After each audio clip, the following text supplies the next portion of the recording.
সিরিয়ায় বাশার আল আসাদের কারাগারে বন্দী ছিল লাখো মানুষ। সম্প্রতি বিদ্রোহীরা দামেস্ক দখল করার পর বাশার আল আসাদ পালিয়ে চলে যায়।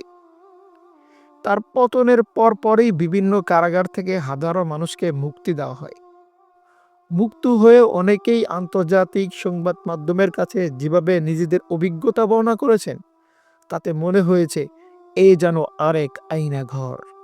মুক্তি পাওয়াদের একজন হলেন হালা নামক এক নারী, যিনি এখনো ভয়ে তার আসল নাম প্রকাশ করেনি। হালা কাতার ভিত্তিক সংবাদ মাধ্যম আল জাজিরাকে বলেন, 2019 সালে তাকে হামার একটি চেকপয়েন্ট থেকে আটক করা হয়। তাকে সন্ত্রাসবাদের অভিযোগে অভিযুক্ত করা হয়। সে সময় হাজার হাজার সরকার বিরোধীদের উপর এই অভিযোগ আরোপ করা হয়েছে। এরপর তাকে আলেপ্পোতে নিয়ে যাওয়া হয় এবং সেখানেই তিনি বিভিন্ন কারাগারে বন্দী ছিলেন।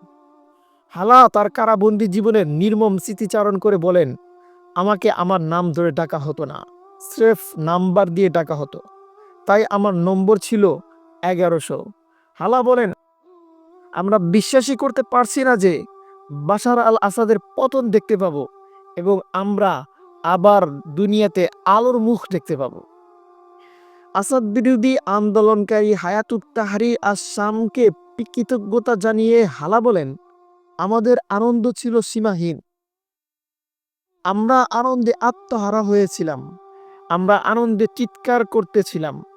মুক্তিদাতাদের প্রতি কৃতজ্ঞতা জ্ঞাপন করে হালা বলেন, ইচ্ছা করছিল তাদের যদি আলিঙ্গন করে চুমু খেতে পারতাম।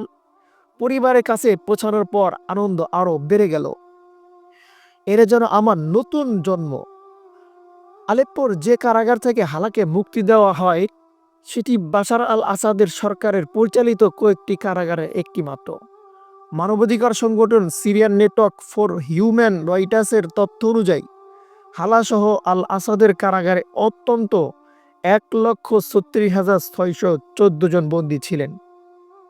হালা তার কারাবন্দী জীবনের স্মৃতি থেকে জানান, তারই সঙ্গে বন্দী ছিলেন এক কিশোরী, যিনি বাশার আল আসাদ বাহিনীর নির্যাতনের কারণে মাত্র 16 বছর বয়সে মারা যান।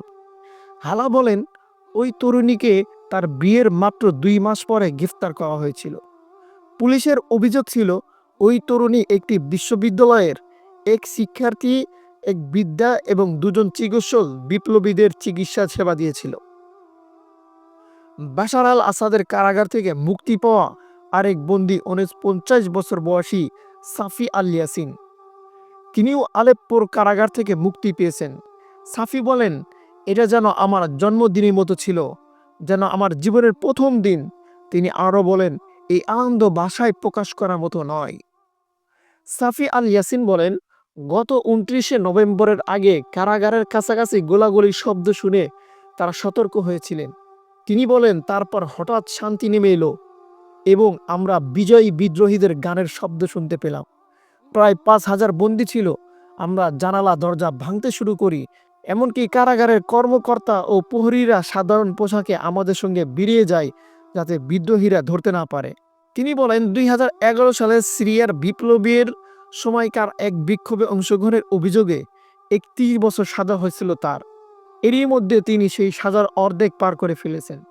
বিগত 14 বছর ধরে তিনি সিরিয়ার বিস্তৃত কারাগার নেটওয়ার্ক, বিভিন্ন স্থানে তীব্র শারীরিক নির্যাতন এবং বছরের পর বছর মানসিক যন্ত্রণার শিকার হয়েছেন। সাফি বলেন, বিভিন্ন কারাগারে স্থানান্তরিত করা হয়েছিল আমাদের এবং প্রত্যেক কারাগারে আলাদা আলাদা পদ্ধতিতে নির্যাতন চালিয়ে তাকে জিজ্ঞাসাবাদ করা হতো।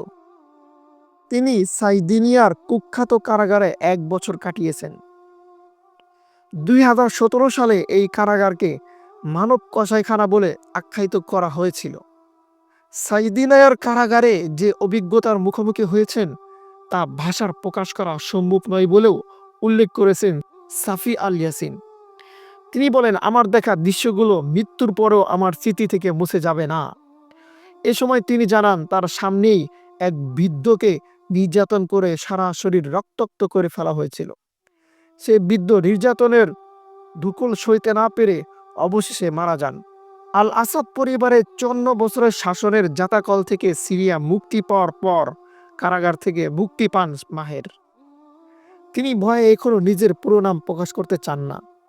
2017 সালে সন্ত্রাসী অর্থায়নে অভিযোগে গ্রেফতার করা হয় তাকে। এরপর বিনা বিচারে তাকে 7 বছর বন্দি রাখা হয়।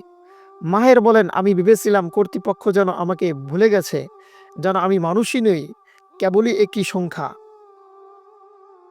কারাগারের নির্মম ভয়াবহ অভিজ্ঞতার কথা স্মরণ করে মাহের বলেন, প্রতিটি মিনিট যেন মৃত্যুর কাছাকাছি ছিল।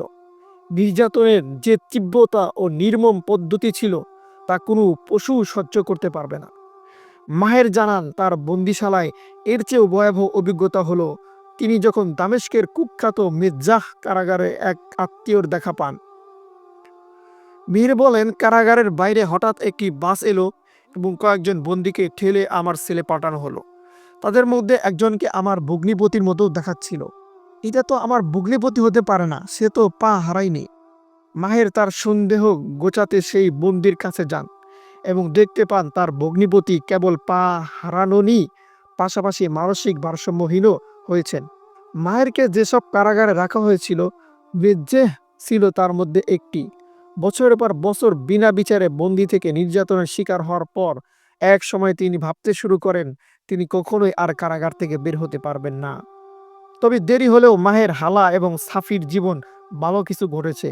তারা মুক্তি পেয়েছেন আল আসাদ পরিবারের বন্দিশালা থেকে এবং একেবারে অপ্রত্যাশিতভাবেই। মাহের বলেন, কারাগারের কাছাকাছি গোলাগুলির শব্দ শুনে আমরা সবাই আল্লাহু আকবার স্লোগান দিতে শুরু করি।